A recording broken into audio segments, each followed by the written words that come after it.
There we go. Okay, so it's in the Iliad, and a lot of people thought this was okay. Story of this amazing heroes, gods, demigods, or kind of like semi-gods. All this an incredible story, but heck, by going into the 19th century, most people thought it was a myth. Maybe there was a little siege, and they just kind of made it up. But don't forget, this was the time where they were going back, and they were in the Dark Ages, and these stories would be told by minstrels or sung by minstrels. They heard it and decided.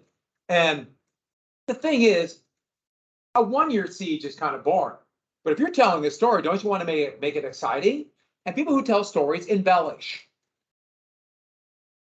Not that there's necessarily anything wrong with that, but you should know people embellish the stories. I know you never do, but yeah, you put yourself in a better position. A 12-year, this long siege. And so the story was clearly embellished. And it would turn into in 1200 BC approximately, there was a siege of Troy. Now, today, that appears to be pretty true.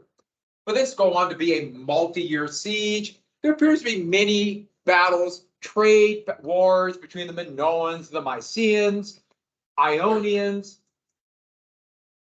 And this is the story that came in the Iliad. Queen Helen of Sparta. Now, Sparta, it's not going to be the Sparta we'll talk about in just a few minutes, was kidnapped.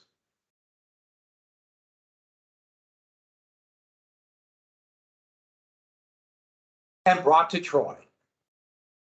And the entire Greek army would be summoned. And the legend was, and one of the great heroes of it, was led by King Agamemnon of Mycenae. And they came over to lay siege to retrieve Helen, who was kidnapped, to marry the Prince of Troy. I should add one thing really quick about this. It was certainly a trading war, but that's also boring. We had a war with Troy because we had disagreements over the olive trade. Boring. A beautiful queen, the most beautiful woman in the world, was kidnapped, and all the ships in Greece rallied. That's more exciting, isn't it? So that's almost certainly what this was, and this multi-year siege. So the whole event would take 12 years. 1 year after the kidnapping, 10-year siege, a year after to end this long siege, where neither side could win, and all these great heroes. Or Hector, the greatest warrior. Did I type him down? Yeah. Hector, the greatest warrior of the Trojans, could defeat any of the Greeks in one-on-one combat. But Achilles, a demigod, son of Zeus, who was invulnerable, could challenge and defeated Hector. By the way, how was Achilles defeated? Why was he named Achilles? Why? Why was that weak though? Yes. His mother dipped in water that was sacred, and that made him powerful, except the area covered by her hand. Yeah, because she dunked him in the water. Huh? She wasn't thinking it. So hitting the arrow, and I should add, if you've ever torn your Achilles tendon, the pain is. Has anyone done that? I don't think that's the right definition. The tear the whole thing clean? No, it was partial. Only a partial tear? That's not too bad. Full tear, yeah. Don't tear your Achilles. Write that down. Seems romantic. But this mortal combat, and in fact, after Achilles killed Hector, anybody know what he did? After Achilles defeated Hector, the great Trojan warrior, rode around on the chariot, dragging Hector's body behind as if basically it was chewed up in the dirt and left nothing but bones and gristle. That's a pleasant side. How was your lunch? Moving on. But we have to talk about lunch for next week. No, not lunch, but yeah. And this finally, after 10 years, the Greeks realized Troy could not fall, and they evacuated the siege, and left nothing but a horse. Now, this is where it gets confusing, but it appears as though a horse was a symbol of the god Poseidon. Poseidon is seen a lot in the water on a horse, or represent that. I know there's an issue about horses drowning, but just go with me on this. Poseidon was, and that was a symbol of Poseidon. So clearly, this was meant to go to Troy, and the Trojans accepted it because Poseidon was supposedly their patron god, just like Athena was the patron god of Athens. It was Poseidon. So they accepted the horse. So that's what. And what was special about the horse? It was actually not really a horse. No. Yes, it was a wooden horse. Real life horse. Oh. There's Achilles dragging Hector around. Here is a picture. This is from about 1000 BC. So clearly this story was quite popular by then, even though this one of the things that survived the Dark Age. And here's what I like, this one of the horse, and this was from the ruins at Pergamon, which is also going to be in Ionia, but this will be a kingdom that will happen 800 years later. Horse didn't really look that big. That is kind of a cooler version of it. And what was hidden inside the horse? Goats. Yeah, goats. Filled with the best warriors. And they drug this in to Troy, had a massive celebration as the Greek fleet escaped. And so the idea was then they were all hung over and passed out. They crawled out of the Trojan horse. They opened the gates. Then they slaughtered. The Greeks were hidden. They came in and slaughtered them. And is that a true story? Possibly. It appears to be a metaphor, a parable. What's the parable?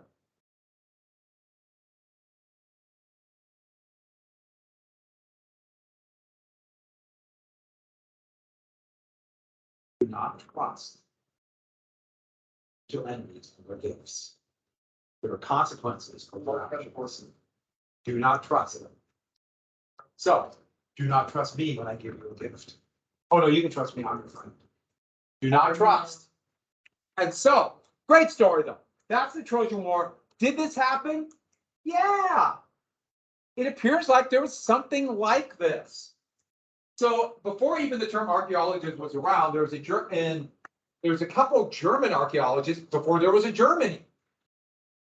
And they found Troy. They found ruins. It appears to be 8 different towns built on top of each other. Yes, you get all the credit. By the way, Germany has 11% inflation today. Just came out. Yeah. Prices are going up dramatically in Germany. It's a brave new world, people. But, and on that note, moving on. And it appears though a number of them were destroyed by fire. So almost certainly sacking after it was taken, destroyed, looted. Probably people taken and enslaved, but don't forget slavery was different. It's more short term. It's just not what you might be thinking of if you're from the United States. And so there's definitely elements of truth. So somebody took this story of probably a big operation that a lot of these city states that were relatively unified together, and they took that into a great story. It is a good story. But that's a Trojan horse. Probably what happened was there was some rouge. They had some way to sneak the Trojans in. The best theory I've seen is they paid somebody off. They bribed them. That's usually the way that the doors came open. That happens a lot in history. And so with that, the end of the Dark Age. We already had this, right? So we are, oh no, this is where we're back. That's really annoying. I'm not going to do that again. Who agrees that's really annoying? Sideways. Raise your hand if you think that's annoying.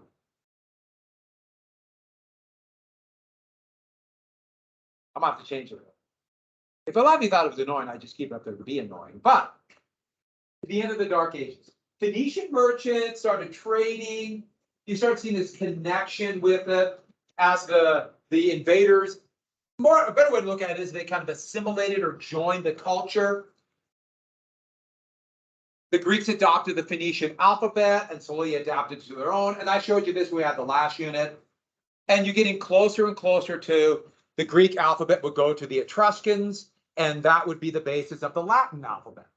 When the Etruscans, the Latins would steal from that, and therefore the Romans. So we start seeing that. So trade opened up. The Dark Ages end. They rebuilt either on the ruins or new towns.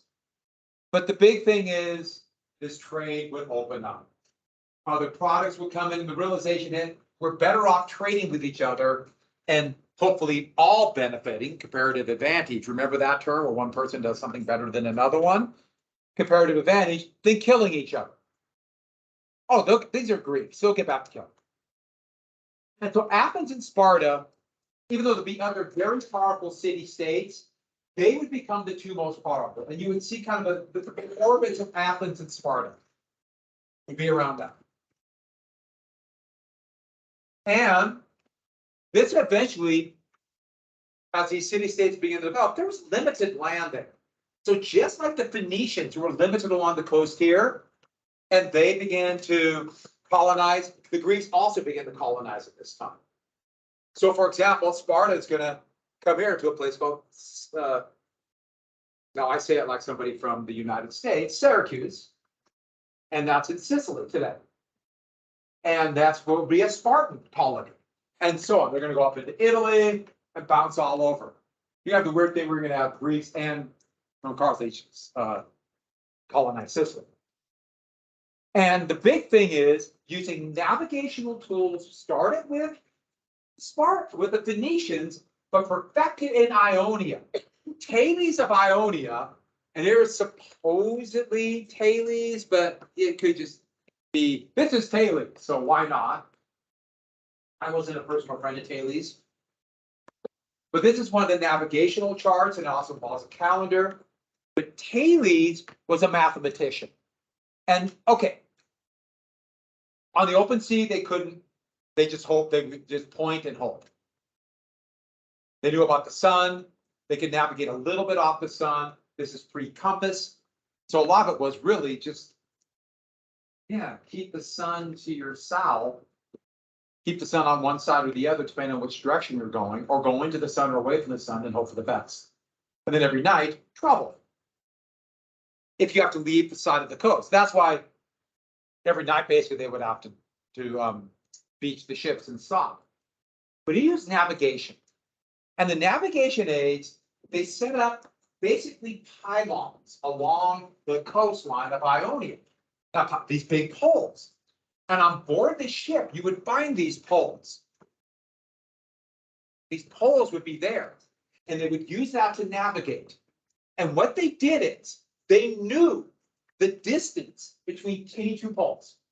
They knew these distances. So they have to have charts. They have this all written down in the distances.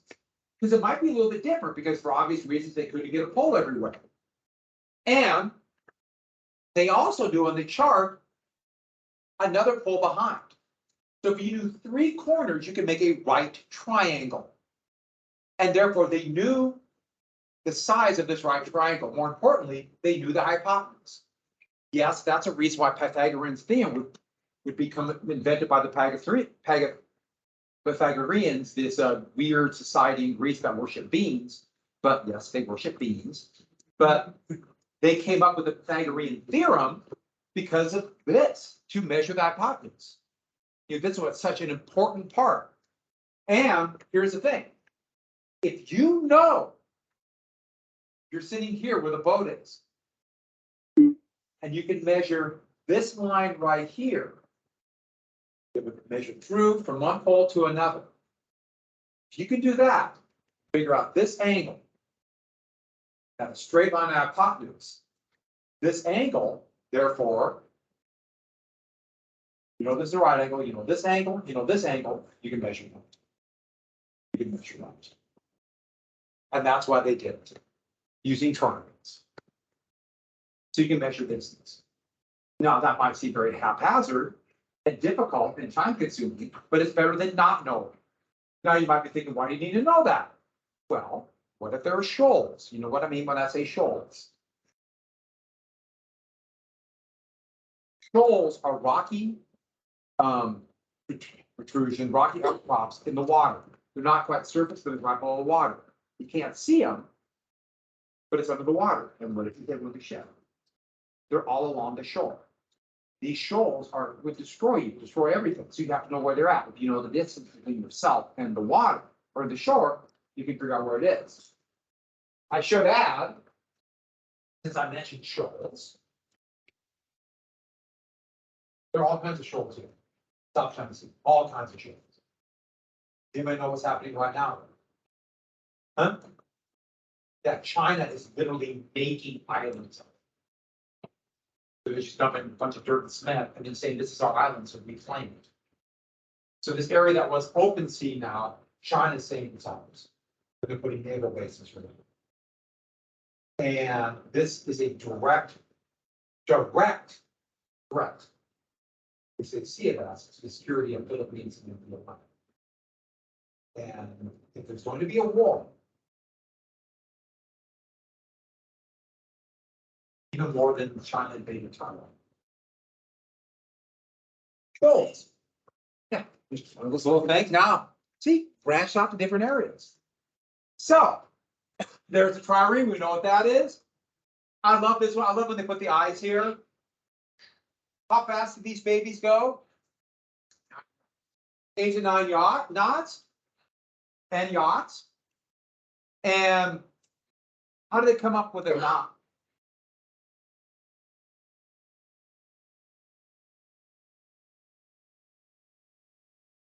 Yeah, they would let it drop out and they would count how many seconds it would take to give one knot to another. And that would give you some kind of unit of speed and knot. So slightly bigger than a mile would become the generic, but that's coming down the road. And there's the ram. And whoever can make these ships there for could control trade, use it as powerful weapons. I should add, they're not slaves, Rome. Because slaves aren't very good at that kind of thing. Slaves don't like to be slaves. And so they will not work that hard. They'll try any chance they can to get out of it. And so they would get 3 people to do that. It's best to get people to volunteer for it. Need volunteers? Hard, awful work. So you ever see like slave galleys that do that? That's mostly for bad movies. Yeah. Did they mostly put an eye on their? That'd be for a couple reasons, but they would put. Partially that's the ram, so the rams should be like a horn sticking up. And also they would put eyes here. Sometimes they put eyes on both sides. So then the enemy couldn't see which direction's coming at it, if they're running away or going towards it. We'll come back to triremes. They're not really sure how they did it. This technology has been lost. And so they don't know how they were able to get 3, and then there's soon going to be quadrants with 4 rows. How they were able to do that and not have the rows all tangling up and then sinking. Not really sure how they did it. How do you get 3 rows without hitting hitting the oars? One more thing. Do you see the problem with these kind of boats for trade? Not enough space. Yeah, there's no space. And so they would put wood over the top, or they could put things on top, and obviously that's going to be vulnerable. If you're riding this, you're riding on top. And it has to be a flat bottom, because they beach them every night. So if there's a wave, they're over. There's no keel.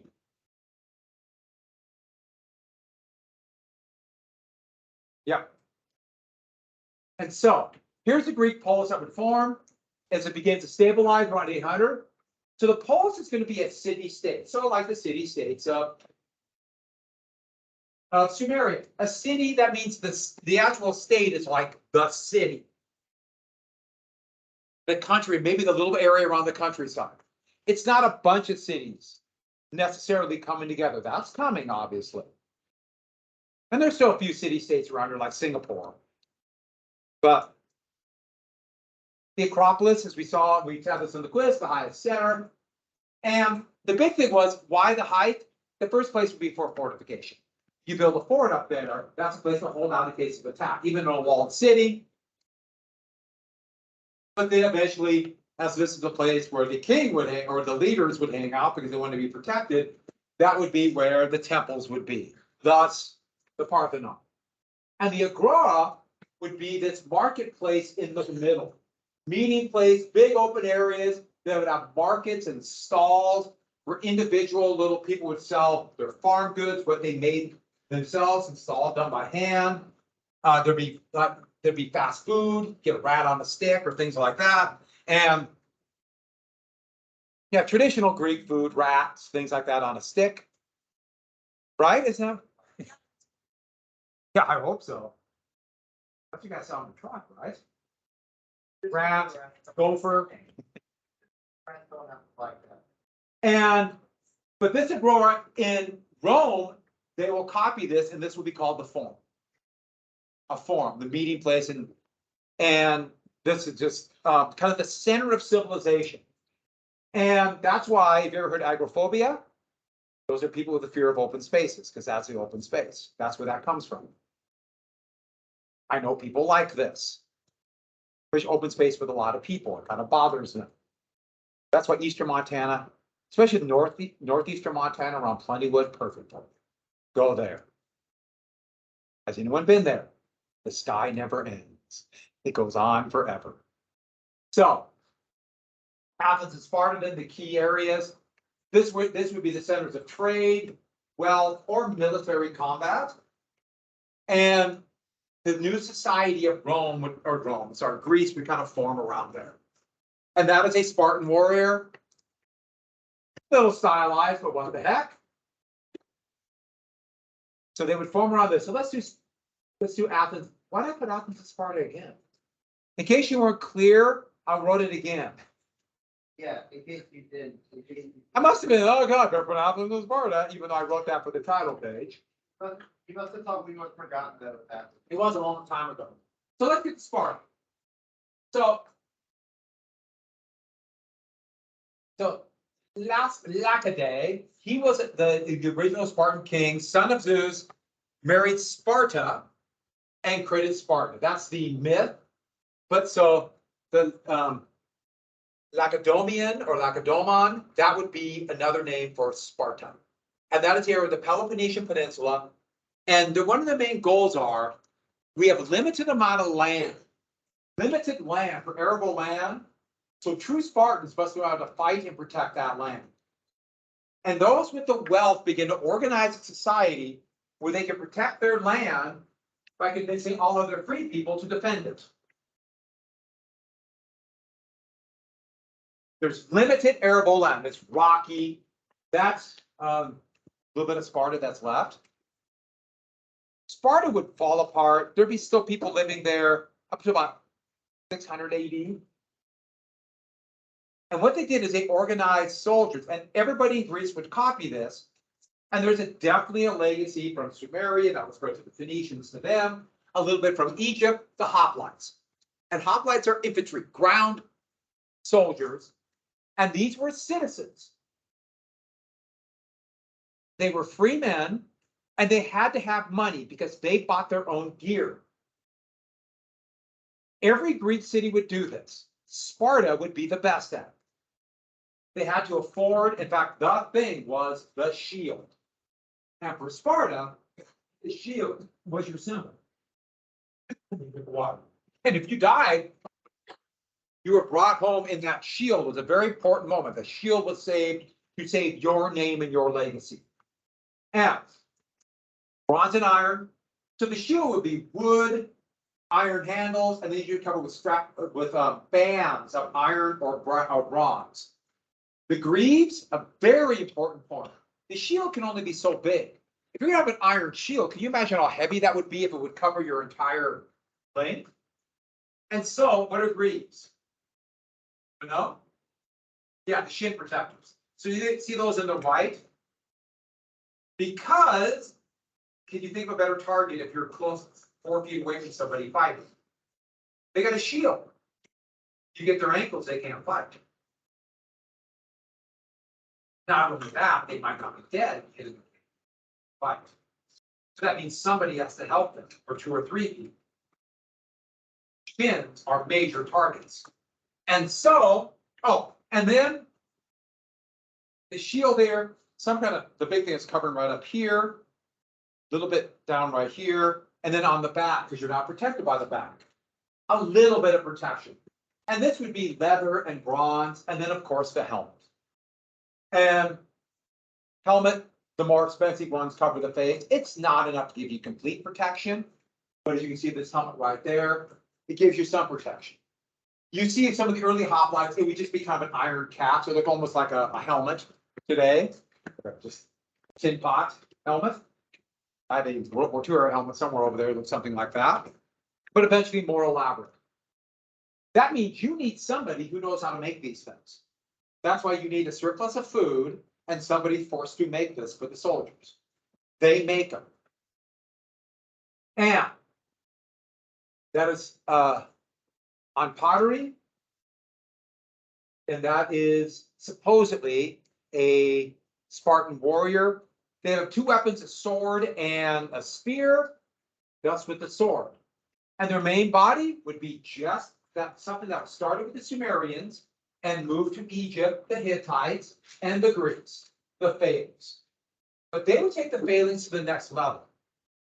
They would do an 8x8 block, and I love this picture with all their different individual shields, shoulder to shoulder. And the Greek phalanx of hoplites, 3 men, not conscripted, not forced into combat, not individuals fighting alone, 3 men fighting together would change how war was fought. Now you see, it would waver, and sometimes it go back to more individualized, but always come back to this. This has a great advantage over individuals fighting for themselves or fighting on their own tactics. Individuals might be the bravest, best individual fighters in the world, but they can't match trained people fighting like that. And eventually, wooden handle, iron tip. Oh, gotta put that down. At first, it would be 12 feet, then eventually 16-foot long spears. And citizens must cooperate. That's what counted. Cooperation over individuality. Citizens must cooperate. That means you must convince people to give up something to fight for their community. Fight for their community. That would be the great advantage Rome would have for so many years. They fought for the Republic. When they fought a place called Carthage, Carthage fought with mercenaries. Persia, they would have armies from all their vast empire, but there were little groups of people who were fighting for themselves. There were mercenaries. They were forced into combat, fighting smaller groups of Greeks, fighting for their community. And this, the only one problem with this picture is it shows them holding the spear like that. They did sometimes throw it, but more commonly, they braced it here and marched. And you'll see the spear will be hooked. They'll put their arm through this loop, so it'll be right here. So that'll be protected. And it's really actually a big problem. You have a phalanx like this, imagine a whole line. But what's going to happen if the spear is here and you're like this, walking towards the end of that? Yeah, so that's why you're going to have this. Let me get to the next picture. Yeah, the original Spartan one would be 9, but eventually you're going to see 16-foot long spears by the Macedonians. So you notice how they hold the spears up like this. So the next row will hold it up like that. They still want the next line, their spear sticking through those other groups, so it forms like a porcupine. Next up a little bit higher. And then they go all the way up to ones and back, hold it up like this. This will also block from arrows. A little bit of shield from arrow, not much. So they're all marching like this. There's another problem. If everyone's going like this, it's natural. They're all walking. What's going to happen? They'll start drifting. Does that make sense? So what person is going to have to be here? This line will be the best.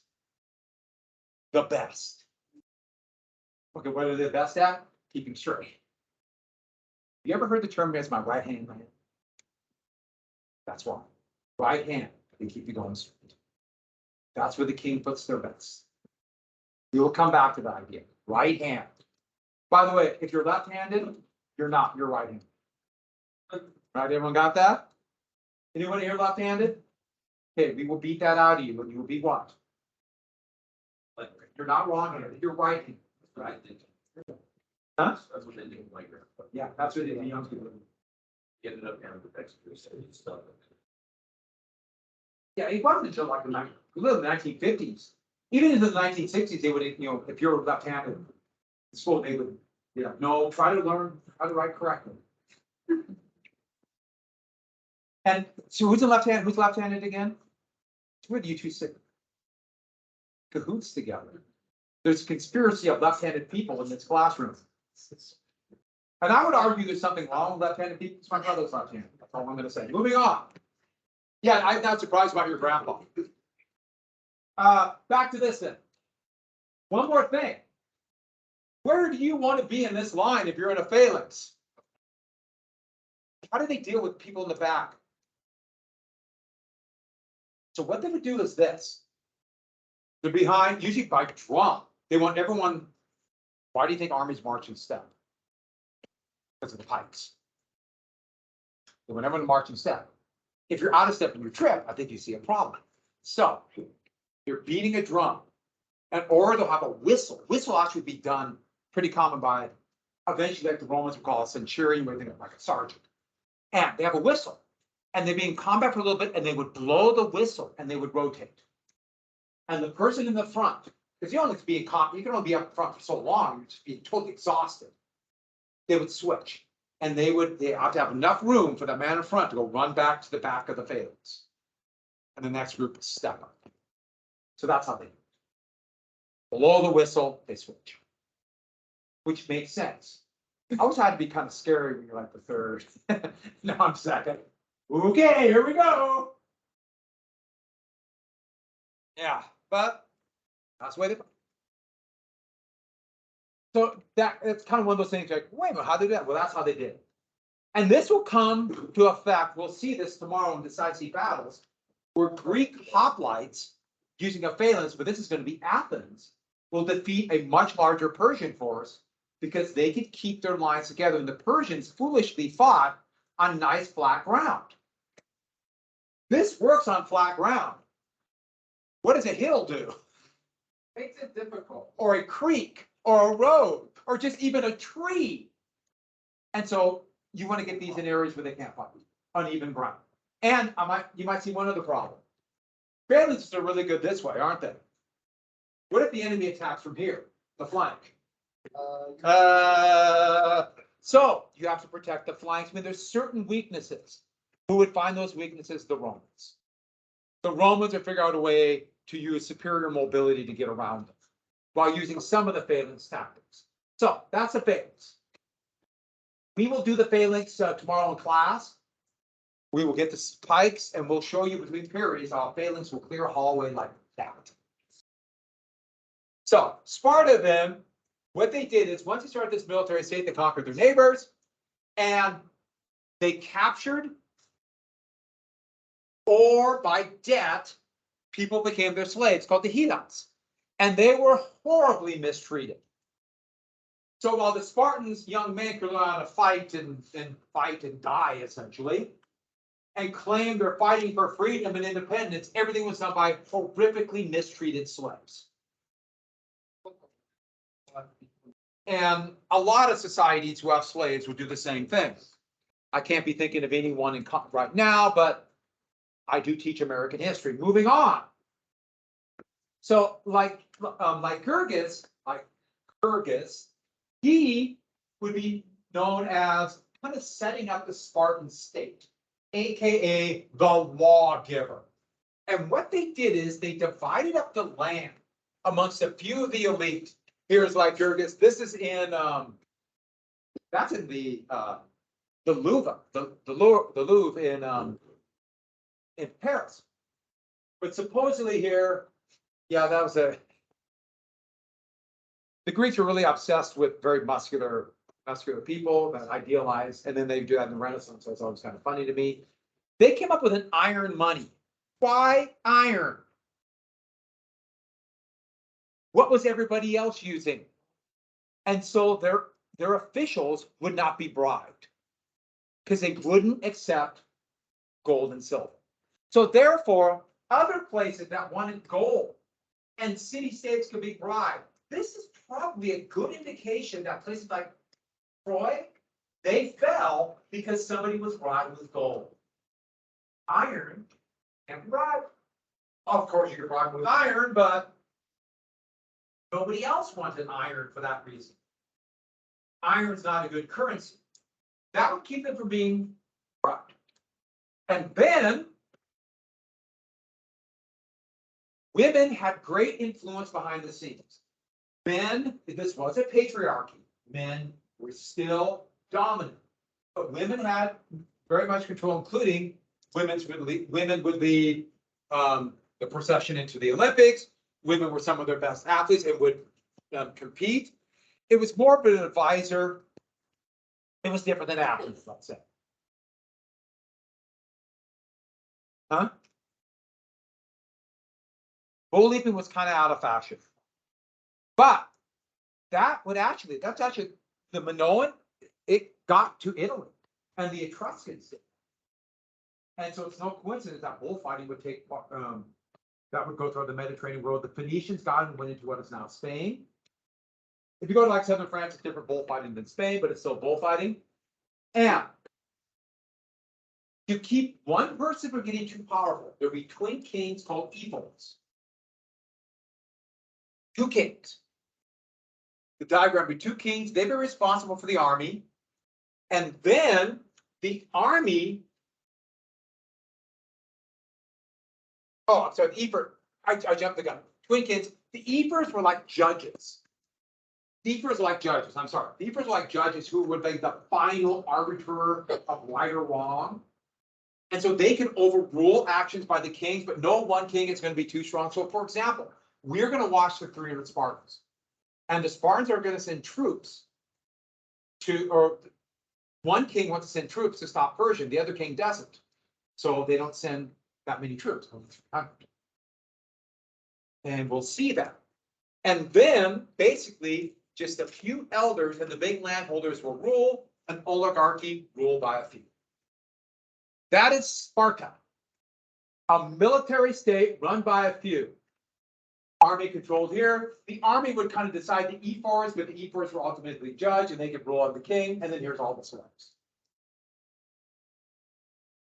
So children, young men and women would be taken from their parents at age 2 and kept in dorms.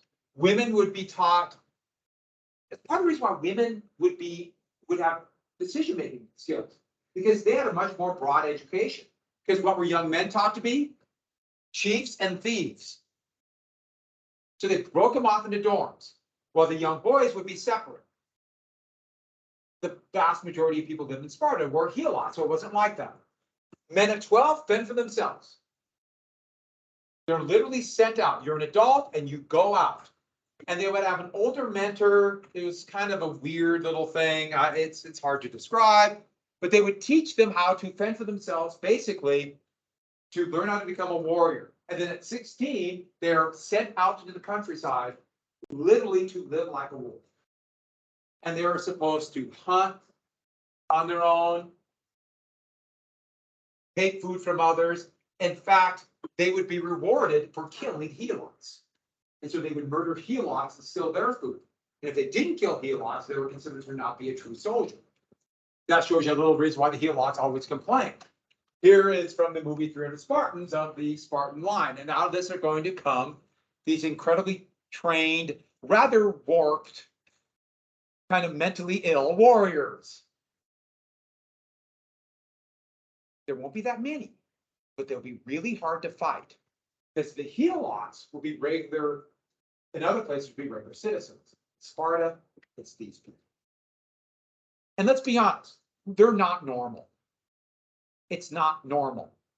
And eventually the whole thing will collapse, but not for a while.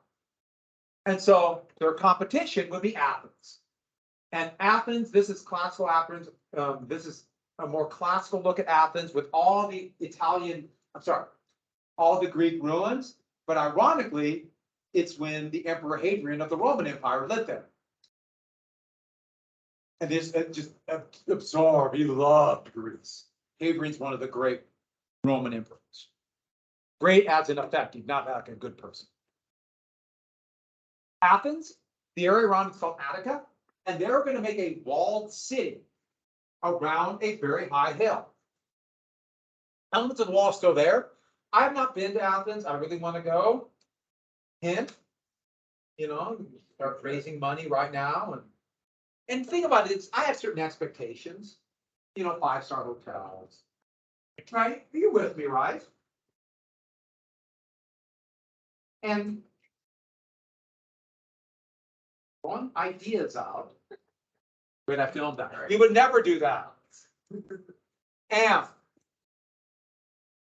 so the wall's still there, massive wall, built, collapsed, rebuilt, collapsed, taken out by the Spartans. And there's a Parthenon. The center of it, everybody who's been there just says how amazing it is.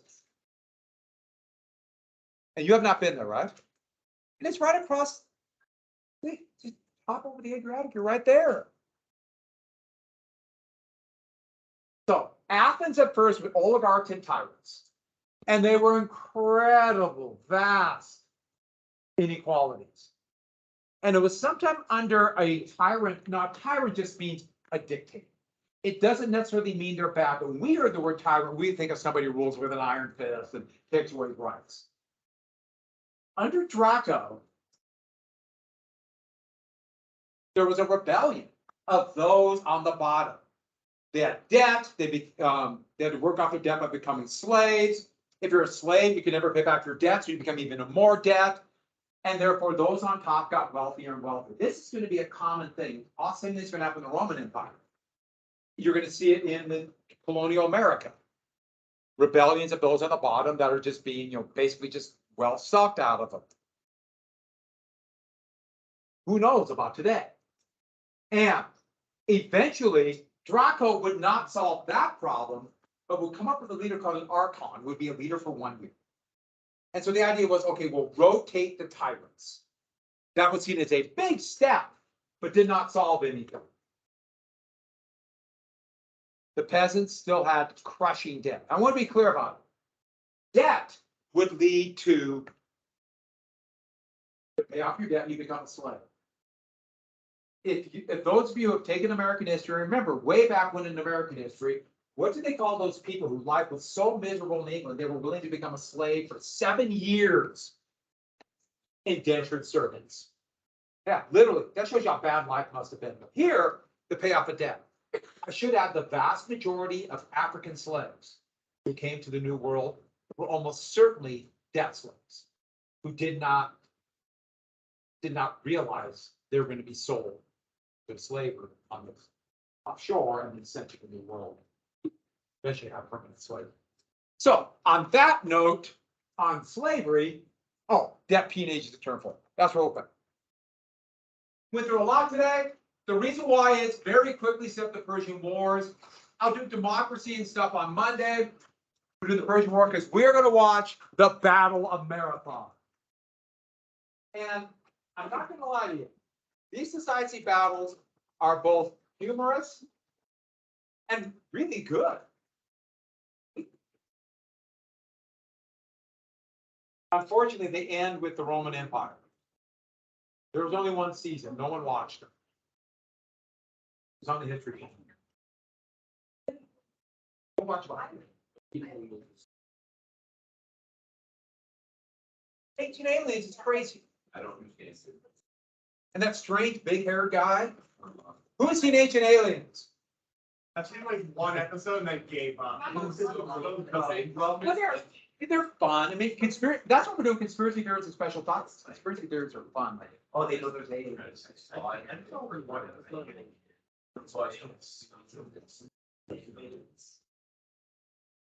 When I was a little kid, Dr. Hoffman, I looked at him. And I saw it.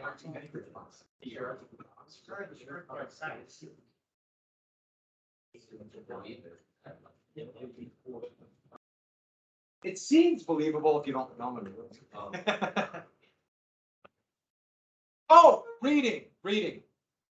I'm gonna add to the reading. Everyone pay attention.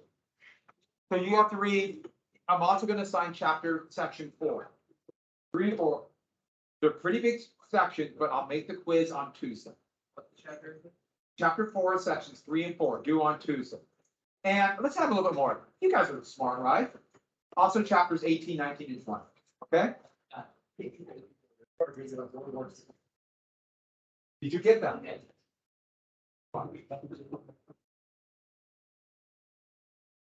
Chapter, what do you have? Seriously.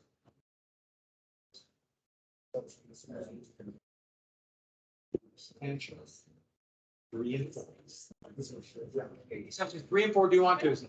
Sound good? And then we start the movie. You're in Spartans. And we'll do that for the movie because then that will be a perfect timing for Friday. Talk to your mom about this, Richard. And then that'd be great talking about food also. Talk about the food. Why don't you do that? Send to me. Yes, they're not. And whatever she wants to bring, that would be really cool. That'll be a fun day.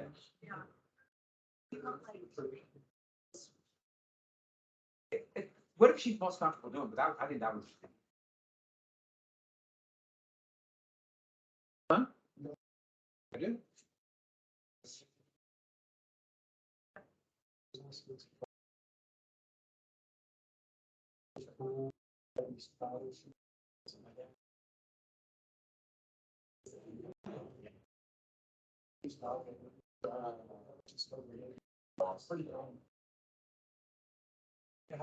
I'm so good about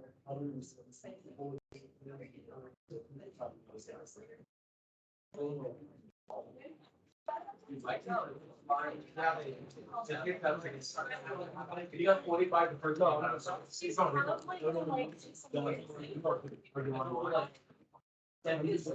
Yeah, and then.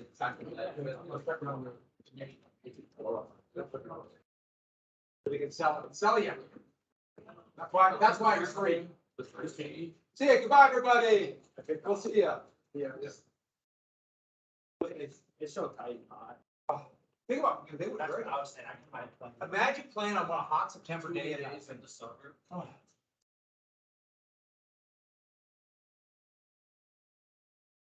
Yeah. Oh, the other thing too is. Nice.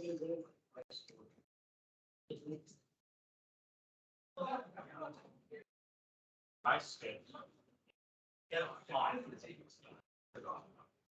But they're not bad now, you watch them. I'm thinking of one quarter, you know. I used to go through the.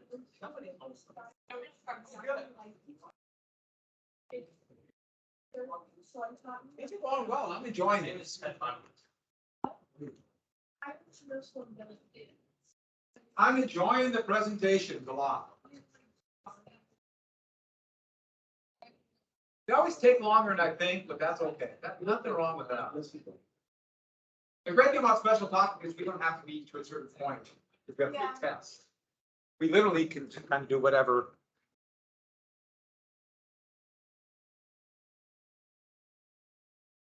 For their shirt, it's the only sports shirt I own. Everybody with a conscience. Yes. Really? I love the. Everybody with a soul hates the Lakers. Why does everybody hate the Lakers? Because they have souls. Call them, I just call them, like I say, same reason that people without souls like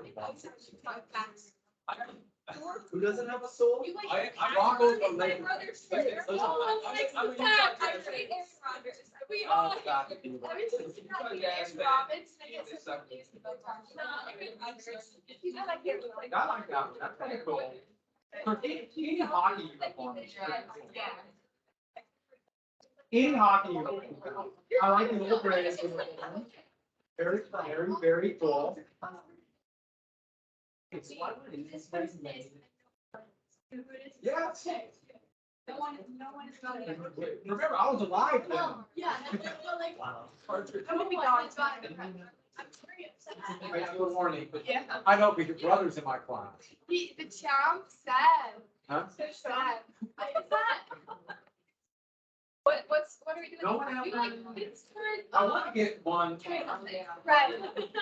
I actually. That is not that much. ST review. Oh, I. Small detail. Yeah.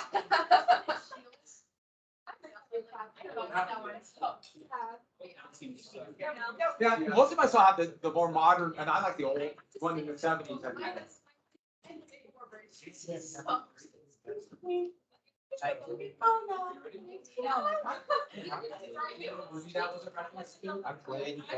I played or coached for stuff this year. From when I was 10 till I was 37. It wasn't a year I didn't play or coach. In high school, I played tight end and defensive end.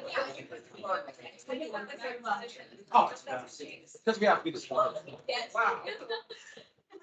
Yeah, so I still, even though I quit coaching, I still. Chiefs are my favorite team. I've been a Chief fan for over 50 years. I blame my father. In fact, I talked to my dad last night and said, thank you again for making me a Chief. All right, so we have a presentation. Why are you over there? Give a wheelie chair. Wait, was that there? It came from the college room. You know how to use that? Wow.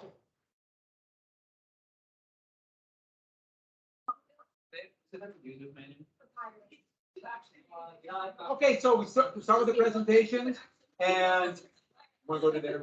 No. Let me get this set up. Annie's supposed to come down and take her test. Somebody might be coming to take a test.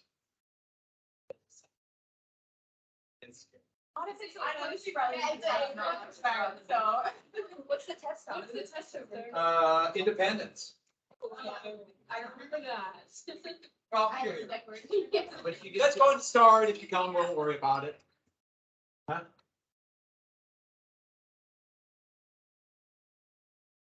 Somebody broke that bell to make it a little quieter. Could have been anybody. I don't know, somebody with a hammer. Okay, so let's go ahead then and get started. And same deal. We'll go through this meeting today. We'll finish tomorrow. And like I said, or I was thinking about this, the great thing about this class is there's not a timer. And so we can take a little bit more time. These always take longer than I think. I have to stop. You got it. I'm recording you. I actually have stuff